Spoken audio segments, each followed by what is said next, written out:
Hello everyone, I welcome you to another lecture on Edgar Allan Poe's short story, The Purloined Letter.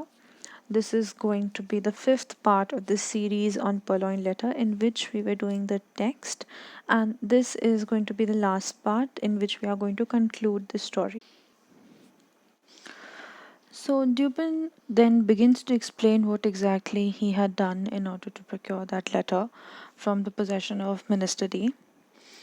And he explains to his friend and narrator the thought process that had gone through his mind in order to decipher or solve the puzzle that was present right before them, the case of the missing letter or the purloined letter. He says,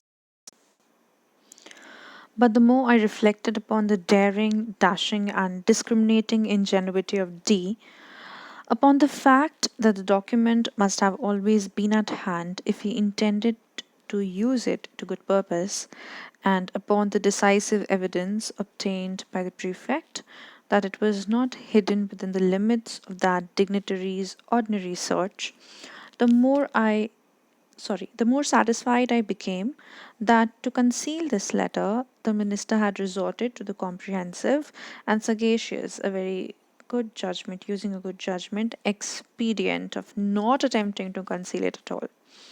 So here Dupin explains to his friend and the narrator that the more he thought about what had happened related to the case, the thorough search of the prefect, and in spite of doing such a thorough search, not for days, but something which extended over months and months, and still when the prefect was not able to get the letter, Dupin came to the conclusion that Minister had done something completely extraordinary.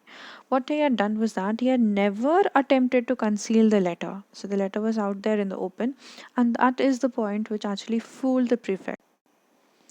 Full of these ideas, I prepared myself with a pair of green spectacles and called one fine morning, quite by accident, at the ministerial hotel. So Dupin was an acquaintance of that Minister D, and what he does is that after keeping all these things in mind, all his assumptions and conclusions in mind, he decides to visit the minister at his residence, and he goes to the hotel where he was staying. I found D at home, yawning, lounging, and dawdling as usual, and pretending to be in the last extremity of ennui.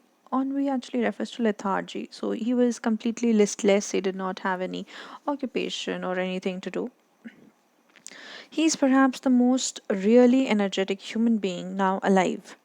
But that is only when nobody sees him. So it was all a pretense, probably, because Dupin believes him to be very active, but in the presence of another person, he goes into a very lethargic mode. To be even with him, I complained of my weak eyes and lamented the necessity of the spectacles, under cover of which I cautiously and thoroughly surveyed the apartment, while seemingly intent only upon the conversation of my host. So there is a significance, or there was a purpose to Dupin wearing those green colored spectacles. He wore those green colored spectacles because the person sitting in front of him would not be able to see the movement of his eyes. Okay, so what Dupin had done was Dupin, told him a story that his eyes were weak. As a result, he was wearing that spectacle. But that spectacle served a very important purpose. It actually helped Dupin to monitor or to observe the surroundings of minister's home without the minister knowing that he was doing so, because Dupin was pretending to be very busy in the conversation. Dupin says, I paid special attention to a large writing table near which he sat, and upon which lay confusedly some miscellaneous letters and other papers, with one or two musical instruments and a few books. Here, however, after a long and very deliberate scrutiny, I saw nothing to excite particular suspicion. So there was a table, he describes all the minute observations that he makes. At length, my eyes, in going the circuit of the room while looking around the room, fell upon a trumpery filigree card rack of pasteboard that hung dangling by a dirty blue ribbon from a little brass knob just beneath the middle of the mantelpiece.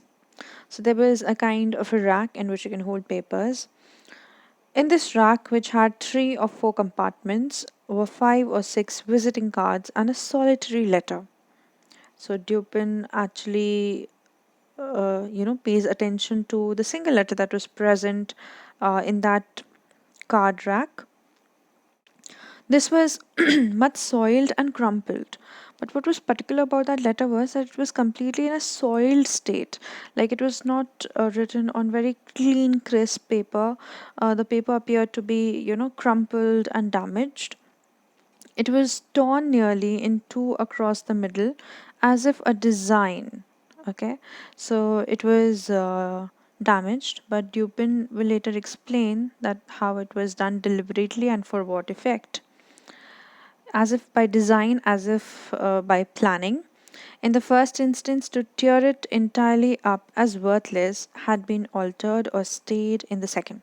So, somebody had attempted or tried to show that they had attempted to tear up that letter, but later they had refrained from doing so. It had a large black seal bearing the D. So, D was the letter that was, inscribed on it with the seal, bearing the D cipher very conspicuously, and was addressed in a diminutive female hand to D, the minister himself. It was thrust carelessly, and even as it seemed contemptuously, into one of the upper divisions of the rack.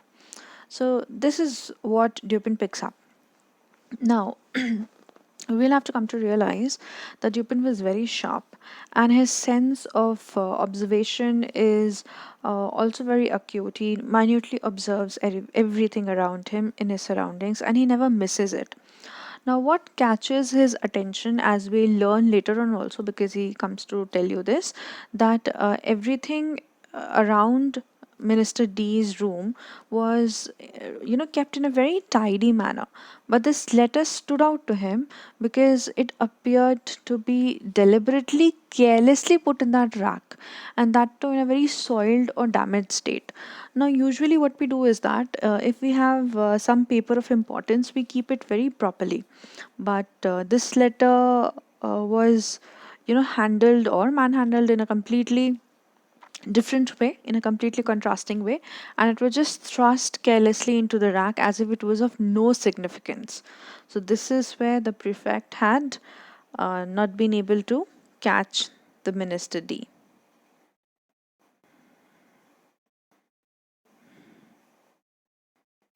Dubin says, "No sooner had I glanced at this letter than I concluded it to be that of which I was in search." So Dupin realizes that this was the letter which had been purloined from the boudoir of that famous lady. To be sure, it was, to all appearance, radically different from the one which the prefect had read so minute a description. So its appearance had been completely altered. The description which the prefect had given to Dupin, it was looking completely different, but still Dupin is able to figure out that this was the letter which had been purloined. Here, the seal was large and black with the D cipher, and the description which the prefect had given, he had said that it was small and red with the ducal arms of the S family. Here, the address to the minister was diminutive and feminine.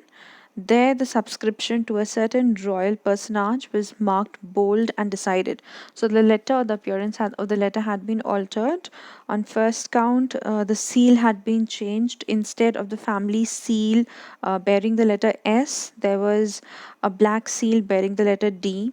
The address that was written on the letter, it had also been altered and changed into a feminine hand instead of the bold hand that it was originally written with. The size alone formed a point of correspondence. Only the size of the letter was somewhat similar. But then the radicalness of these differences, which was excessive, the dirt, the soiled and torn condition of the paper, so inconsistent with the true methodical habits of D, and so suggestive of a design to delude the beholder into an idea of the worthlessness of the document. These things, together with the hyper obtrusive situation of this document, full in the view of every visitor, and thus exactly in accordance with the conclusions to which I had previously arrived, these things, I say, were strongly corroborative of suspicion. in one who came with the intention to suspect. Now, Dupin tells us that there were a lot of differences, but he knew Minister D very well, and generally, Minister D was very methodical in his habits. Okay, and since this letter was completely out of order in that neat and tidy room, this actually raised a lot of suspicion with respect to Dupin. And Dupin had suspected this in the very beginning, that the method that Minister D had used to hide the letter was to never hide the letter at all. So this is why he comes to the conclusion that this particular letter was the letter that he was in search for. I protracted my visit as long as possible, so he tried to extend his visit. And while I maintained a most animated discussion with the minister on a topic which I knew well had never failed to interest and excite him, I kept my attention really riveted upon the letter. So, Dupin also tries to act to be interested in the conversation that he was having with the minister, but in reality, he was scanning the room, you know, behind those green glasses. In this examination, I committed to memory its external appearance and arrangement in the rack, and also fell at length upon a discovery which set at rest whatever trivial doubt I might have entertained. So what Dupin does is he, commits to memory the appearance of the letter, the way the letter is actually looking in that particular room, and the way it was placed in the rack, exact position, and he observed further things in scrutinizing the edges of the paper. I observed them to be more shaft than seemed necessary. He also observes that the letter appeared to be very sharp, the edges of the letter, as if it had been used a multiple number of times, and it appeared as if it had been done deliberately. It had not happened because of time. They presented the broken appearance which manifested when a stiff paper, having been once folded and pressed with a folder, is refolded in a reverse direction in the same creases or edges which had formed on the original fold. So, Minister D had done it deliberately. He had tried to make the letter look insignificant. Okay, he had crumpled it, he had folded it, refolded it in another direction than the original one, so that it appears to be like an inconsequential piece of paper. It was clear to me that the letter had been turned as a glove inside out, redirected, and resealed. I bade the minister good morning and took my departure at once, leaving a gold snuff box upon the table.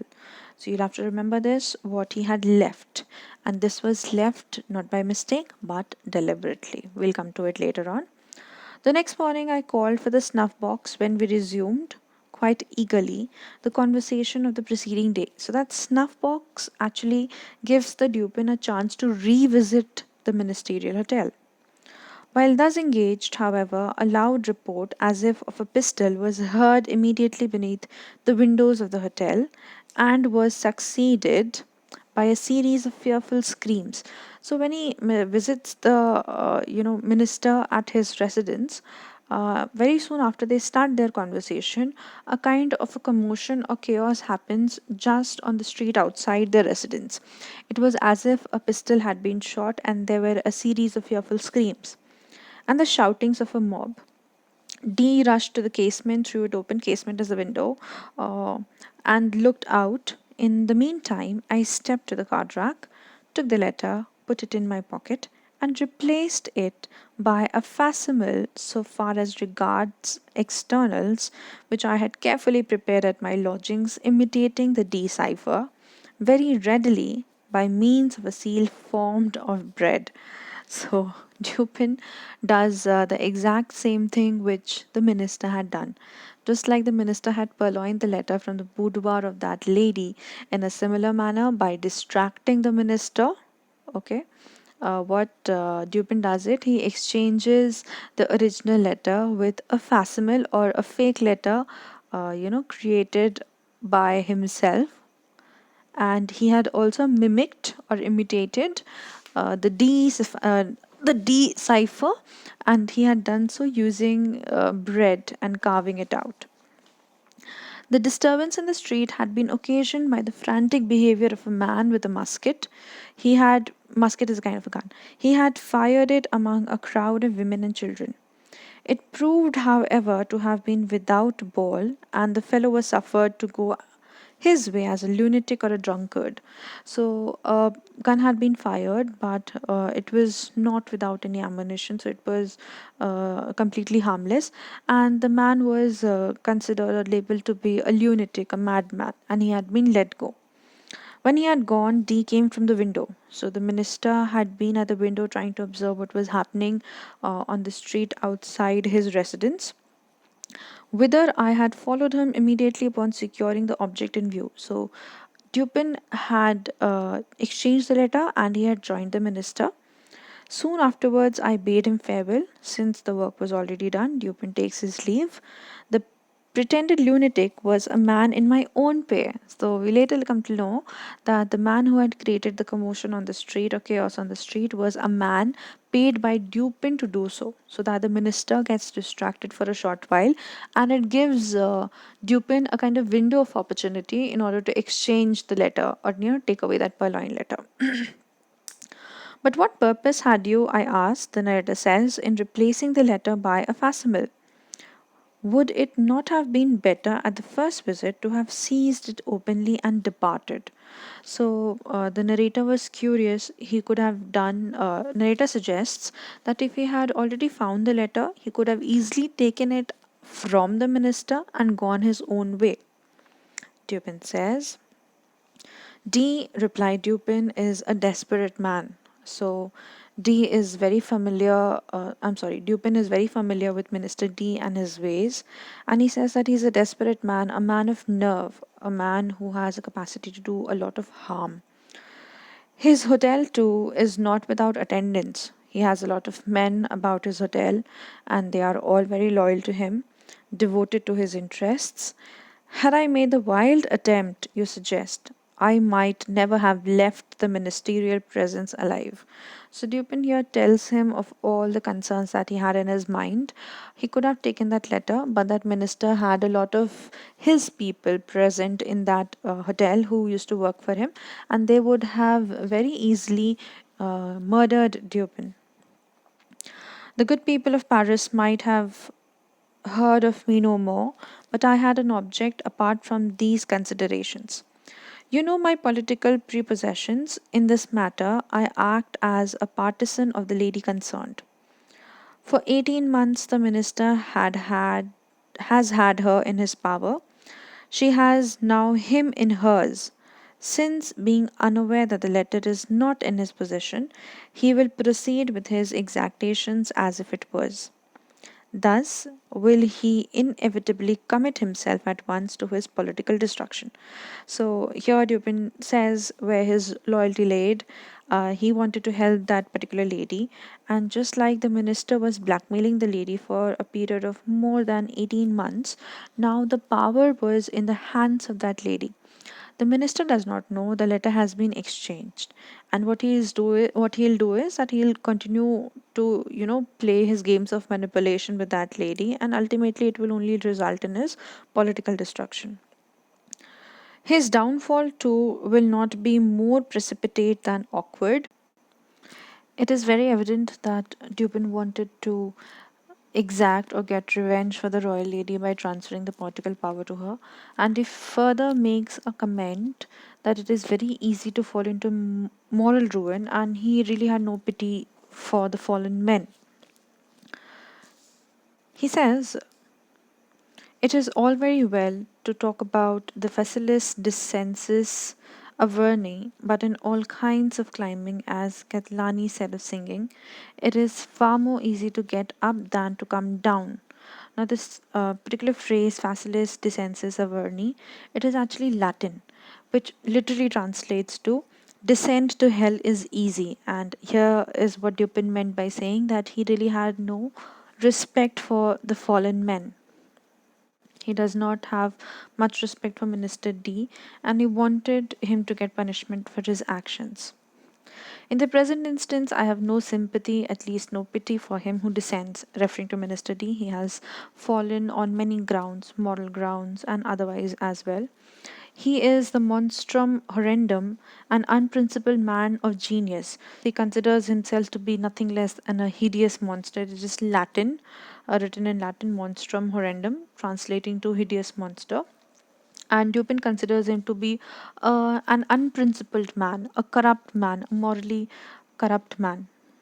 Even though he's a genius, but he's not a good person. I confess, however, that I should like very well to know the precise character of his thoughts when being defied by her whom the prefect terms a certain personage. He is reduced to opening the letter. So here actually Dupin is very curious to know how the minister is going to react to the replacement letter, because he had filled it with a message. Now, when the royal lady starts defying his orders, the minister is definitely going to be suspicious. And when he opens a letter, there was a message which was waiting for him, left for him in the card rack. So the narrator is also curious. How did you put anything in particular in it? He's referring if he had written something. Dupin says, why? It did not seem altogether right to leave the interior blank. He did not want to leave a blank letter. That is why, in order to give him a hint as to the person who had outwitted him, he wanted to leave a message for the minister. That would have been insulting. D at Vienna, at an earlier meeting which had happened in Vienna, once did me an evil turn, which I had told him quite good humoredly that I should remember. So, at one point of time in the past, Dupin too had been wronged by Minister D, and in a very good humored manner, Minister D had been told by Dupin that he was going to remember. And the message or this act of purloining the letter from the person who had purloined the letter himself is just an act of revenge. So, as I knew he would feel some curiosity in regard to the identity of the person who had outwitted him, definitely Minister D would be interested in knowing who the person was who had actually, acted in a much more smarter way than him. I thought it would be a pity not to give him a clue. He's well acquainted with my MS, and I just copied into the middle of the blank sheets the words Un descent si funeste, sil nest digni de atri, est digni de thaiest. They are to be found in Crabellion's Atri. So, a writer called Crabellion, he had written a story. Now, the story was about two brothers, and this particular phrase literally translates to a scheme so hateful, if it is not worthy of Atreus, is worthy of Thyest. Now, the story revolves around two brothers. One is called as Atreus, the other one is Thyest. They were twin brothers in Greek mythology. Now, what had happened was the Thyests had slept with Atreus's wife. Now, Atreus, what he does it, he gets revenge by doing something very cruel. He kills Thyest's children and he serves them to Thyest in a stew or a broth which Thyest eats. So this angers Thyests a lot. Further, what happens? Thyests then gets revenge by going and consulting an oracle. Now the oracle advises him to have a son who would then kill Atreus. So basically, what our writer was trying to tell was that the process of revenge is an ongoing process. It is never going to come to an end. So this is how Dupin successfully, purloins the letter from the person who had originally purloined the letter from the boudoir of the royal personage, and the story comes to an end. Thank you.